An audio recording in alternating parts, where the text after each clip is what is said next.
BEd படைப்பு திறனும் உள்ளடக்க கல்வியுமான தேர்வுக்கான வினாத்தாள் நேற்றே கசிந்ததை அடுத்து புதிய வினாத்தாள் தற்போது வெளியிடப்பட்டு தேர்வு தொடங்கப்பட்டிருக்கிறது. அண்மை செய்தியாக இதனை நாம் பார்த்துக் கொண்டிருக்கிறோம்.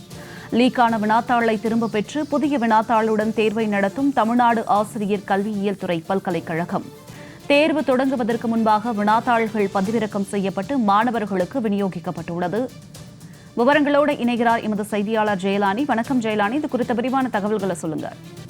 தமிழ்நாடு ஆசிரியர் கல்வியியல் பல்கலைக்கழகம் கீழ் 260 கல்வியியல் பல்கலைக்கழகம் கல்வியியல் கல்லூரிகள் செயல்பட்டு வருகிறது. இந்த நிலையில் நேற்றைய தினம் இந்த பிஎட் படிப்புக்கான வினாத்தாள் என்பது கசிந்த விவகாரம் என்பது பெரும் சர்ச்சையை ஏற்படுத்தியது.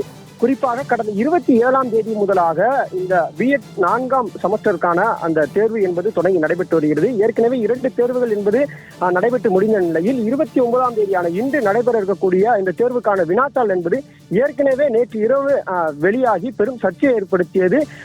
தேர்வு நடத்துவதற்கு முன்பாகவே தேர்வர்களுக்கு இந்த வினாத்தாள் என்பது கிடைத்தது தொடர்பான அந்த தகவல்களும் வெளியாகியது.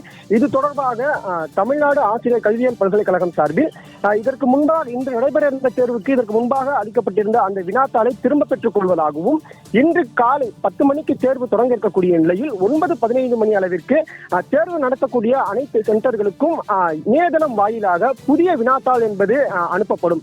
அந்த வினாத்தாளினை பதிவிறக்கம் செய்து தேர்வர்களுக்கு வழங்கும்படி அறிவுறுத்தப்பட்டிருந்தது.